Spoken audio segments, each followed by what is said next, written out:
Untuk jawaban nomor satu, yaitu di sini adalah membuka usaha fotokopi adalah di mana untuk daerah depan kampus LP3I itu dikelilingi atau disekitari oleh sekolah dan juga kampus. Jadi kalau misalnya untuk membuka usaha fotokopi itu peluang bisnisnya sangat baik dan besar.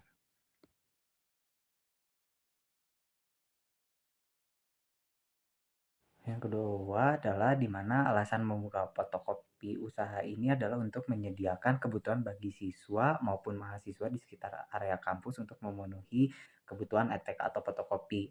Nah, yang kedua yaitu alasannya untuk tempat usaha fotokopi ini sangat strategis jika dibuka di depan kampus karena ini termasuk jalan besar dan juga area sekolah maupun kampus. Nah, untuk yang ketiga, alasannya itu di mana memenuhi kebutuhan siswa atau mahasiswa dalam kebutuhan fotokopi secara dekat dengan kampus. Jadi kalau misalnya untuk butuh cepat untuk fotokopi, jarak sangat dekat dengan area kampus dan juga jalan raya.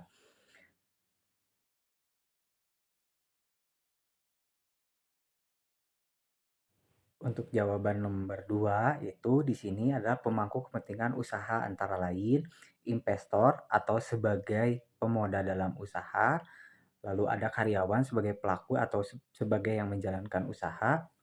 Yang ketiga ada pelanggan, yaitu sebagai konsumen atau pengguna kebutuhan, dan pemasok, di mana pemasok yaitu pengirim atau eh, pemenuh kebutuhan yang dibutuhkan produksi suatu perusahaan.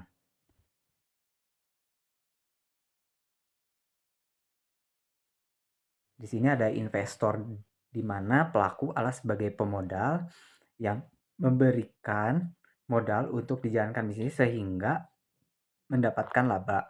Selain karyawan, di mana sebagai orang yang menjalankan usaha atau sehingga usaha tersebut bisa berjalan dengan apa yang diinginkan perusahaan untuk memenuhi kebutuhan.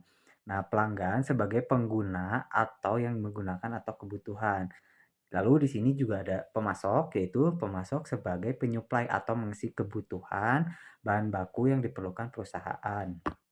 Saya akan menjelaskan laju pertumbuhan ekonomi atau LPE. Nah, LPE merupakan indikator ekonomi makro yang menggambarkan seberapa jauh keberhasilan pembangunan atau suatu daerah dalam periode waktu tertentu.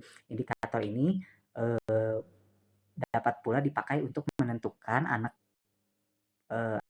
untuk menentukan kebijakan pembangunan yang akan datang. Nah, untuk jawabannya B, itu pengaruh adalah meningkatkan kesejahteraan masyarakat dalam hal ekonomi.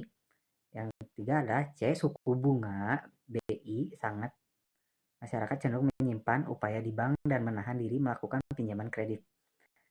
Hal ini akan membuat sejumlah harga barang dan jasa turun sehingga diharapkan potensi berbagai bunga tabungan seperti giro dan deposito pada bank dengan turunnya potensi tersebut keuntungan yang bisa didapatkan oleh para investor itu ikut berkurang.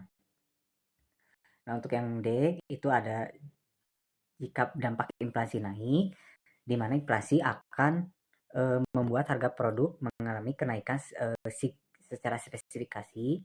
Nah, dampak dari inflasi bagi bisnis adalah sebagai berikut, yaitu dampak inflasi dapat menyebabkan pertumbuhan ekonomi karena adanya inflasi dapat menandakan adanya peningkatan permintaan. Inflasi yang tinggi membuat daya beli masyarakat merosot, sementara belanja rumah tangga merupakan tulang punggung perekonomian. Di sisi lain, suku bunga yang tinggi membuat ekspansi dunia usaha terhambat.